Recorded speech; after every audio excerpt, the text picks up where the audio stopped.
Alexandra Veľká, Lukas, 10. kapitola. Lukas prešiel k sedačke a ľahol si. Natlačil si pod hlavu ešte jeden vankúš a zadíval sa na Luciu. Tá ho sledovala ešte stále z linky a čakala. Poď ku mne, vyzval ju. Zoskočila a cestou k nemu chytila roztvárajúce sa okraje košele. Včas sa však zasekla. Lukas ju pobavene sledoval a čakal, čo urobí. Zamračila sa, ale pustila látku a došla k nemu. Sadni si na mňa, povedal nežne, ale rázne. Zastala a váhala. Chvíľku mu pohľadom premeriavala telo a potom pokrútila hlavou. Zamračil sa. Lucia, oslovil ju varovne. Ešte raz ho prebehla pohľadom, ale nepohla sa. Pomaly si sadol.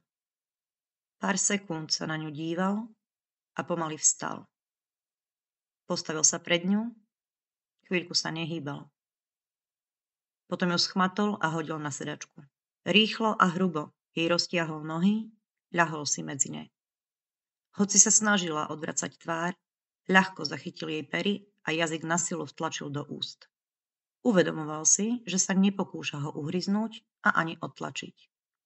Po pár minútach zjemnil nápory na jej pusu. Uvoľnil zovretie jej stehna a začal ju hľadiť. Trochu odtiahol aj panvu, keď mu napadlo, že ju môže gombíkmi rifly nepríjemne poškrabať. Do bosku skryl spokojný úsmev, keď ona sa k nemu naopak nadvihla. Opretý o lakeť jednej ruky jej druhú strčil medzi stehna a pritlačil späť k sedačke. Bosky, dráždenie, zopár jej vzdychov. Trochu sa nadvihol, do dlane opretej ruky si položil hlavu. Budem k tebe milý a nechám ťa vybrať si. Potrebuješ na zadok, alebo sa chceš ospravedlniť? Roztiahli sa jej zreničky a zalapala po dychu.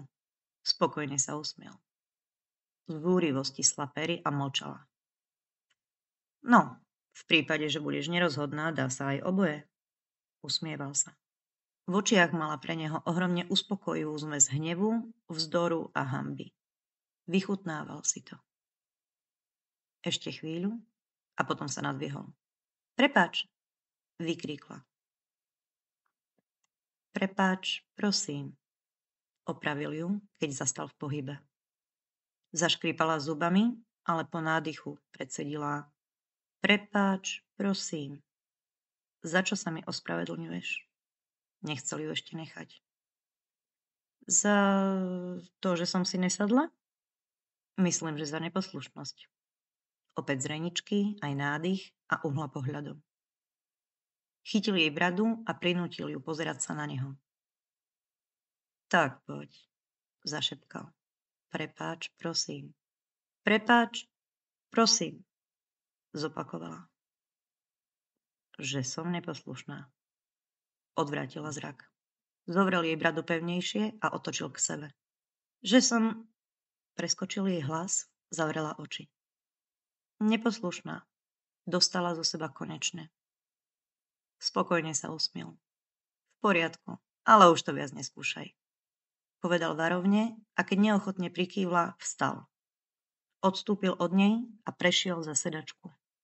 Sadla si, zhlboka vydýchla a pretrela si tvár. Mám pocit, že my dvaja máme rôzne definície slova znásilniť. Skonštatovala bez toho, aby sa za ním otočila. Nemyslím. Preletelo mu hlavou, ale nahlas nepovedal nič. Pritiahol si jedálenskú stoličku do priestoru, postavil sa za ňu a zložil kvetináč zavesený na strope. Položil ho na okno a cez práve uvoľnený hák prehodil lano. Zišiel dole, odložil stoličku a chytil oba konce lana. Poď sem, zavelil. Až teraz sa otočila. A sklamane odfúkla, keď zbadala, čo robí. Musí to byť? Opýtala sa, už prechádzajúc k nemu. Bez odpovede ju postavil, ako potreboval, zhodil z nej košeľu a jedným koncom lana zviazal ruky. Až teraz si všimla, že jej obmotáva každú ruku opakovane viackrát. Jemne a tesne. Nedalo sa v zovretí otočiť zápestím a lano bolo mäkké.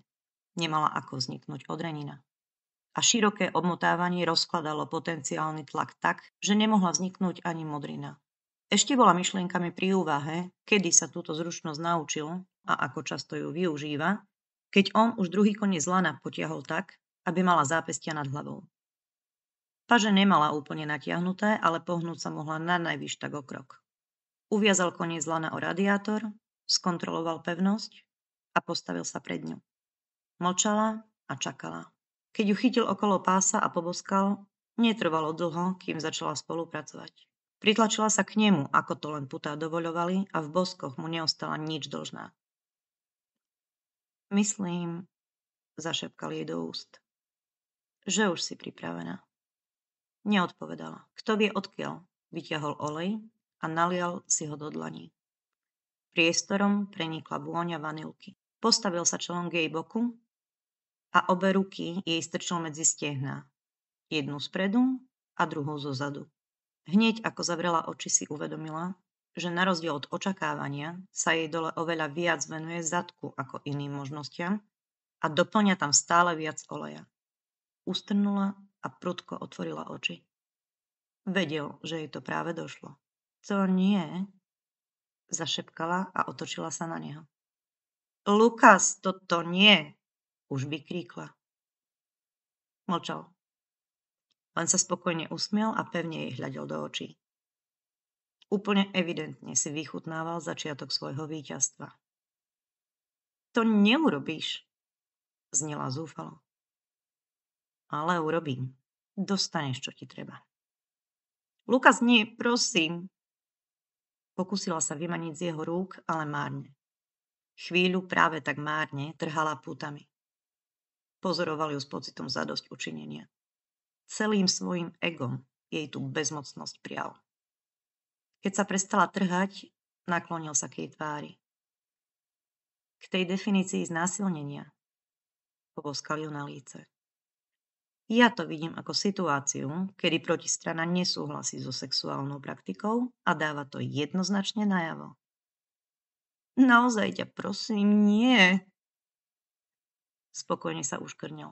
Ale ono to vie poprosiť aj dobrovoľne. Podpichoval. Prosím, zakňučala. Nejako sa mu jej reakcia prestala pozdávať.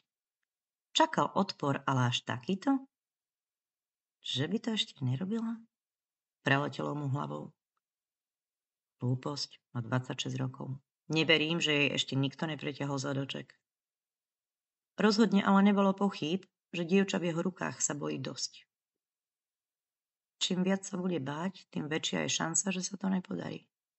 Alebo ešte horšie, podarí, ale ublížim jej. Vzrušená je dosť, zvládne to. Troška pokory ti padne vhod, konštatoval pomstychtivo a postavil sa jej za chrbát. Keď sa pokúsila zvrtnúť, rukou ju prudko schmatol okolo pása. Trhala sa, tak si ju potiahol viac dozadu. Čím ju dostal do jemného predklonu, ale najmä prinútil natiahnuť ruky, čo jej šance na akýkoľvek pohyb zminimalizovalo. Napriek tomu sa celou silou metala, tak ešte viac zovrel objatie ľavej ruky a pravou si rýchlo začal rozopínať rifle. Lukas, nie, prosím, urobím, čo budeš chcieť, vykríkla. Rýchlo si stiahol oblečenie len pod zadok, nastavil si ju do správnej polohy a pritlačil sa na ňu. Mal čo robiť, aby ju udržal. Tak poď, dám ti, čo potrebuješ, zavrčal jej do ucha a začal do nej vnikať. Stíchla. Prestala sa brániť a dýchala prerývane. Snažil sa urobiť to, čo najpomalšie a sledoval jej reakcie. Ani sa nepohla, až kým v nej nebol celý. Trošku uvoľnil zovretie, pohľadil jej chrbát. Mykla sa, tak si ju oboma rukami pridržal.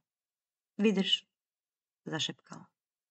O chvíľočku si zvykneš, prispôsobíš sa mi. Bude to fajn. Mlčala a plitko dýchala. Bolí? Opýtal sa nežne. Prehotla, chvíľku váhala. Nie, priznala neochotne. Vydýchol si. Šikovná. Dal jej pusu na krk. Presunul si obe dlane na jej boky a jemne do nej prirazil. Keď nezakňučala ani sa nezačala brániť, tak trochu viac. A ešte. Jej najprv tiché vzdychy začali naberať na intenzite. Snažil sa kontrolovať, aby jej neublížil a nedovolil si prirážať plnou silou. Napriek tomu jeho vzrušenie rýchlo rástlo a začínal tušiť, že toto dlho nevydrží. Na jeho obrovské prekvapenie však ona po niedlhej chvíli trošku zadržala dých. Napla sa, prehla v chrbte a záchvevy jej tela prezradili orgazmus.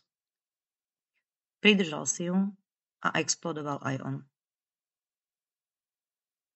Zhlboka dýchala a pokúsila sa odtiahnuť, ale nedovolil jej to. Pohľadil ramená, boskával krk a až po chvíli ju veľmi pomaly od seba odtlačil. Urobila krok dopredu a vyrovnala sa, kým si on natiahol späť rifle. Uvoľnil jej ruky a stihol zachytiť, keď sa jej unavenej podlomili kolená. Zdvihol ju a preniesol na sedačku. Sadla si, objala kolená a mlčala. Lukas prešiel k alarmu, vypol ho. V kuchyni dolial oba poháre a jeden prišiel Lucii podať. Vzala si ho bez slova a pohľadu, ale hneď aj položila na stolík.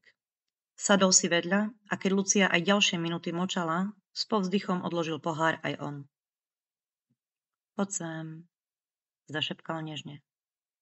Chytil ju za členok a pritiahol k sebe. Pokúšala sa vzoprieť. Keď ju chytil okolo ramien, zavrčala. Najprv sa ho snažila otlačiť dlaňami a keď sa jej to nepodarilo, udrela ho pesťou do hrude. Nebránil sa, no ruku z nej nezložil. Rozohnala sa druhýkrát, ale to už jej chytil zápestia. Obe si strčil do jednej ruky, druhou ju ešte pevnejšie objal a pritiahol si ju k sebe. Pusti, vrčala. Ššš, zašepkal a pritlačil si jej hlavu na rameno. Zaslúžila si to. Opäť zavrčala a začala sa mykať.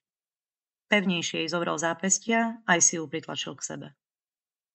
Neostalo jej iné, ako sa upokojiť, čo ocenil povolením zovretia, ale nepustil ju. Unavená mu v rukách zanedlho zaspala.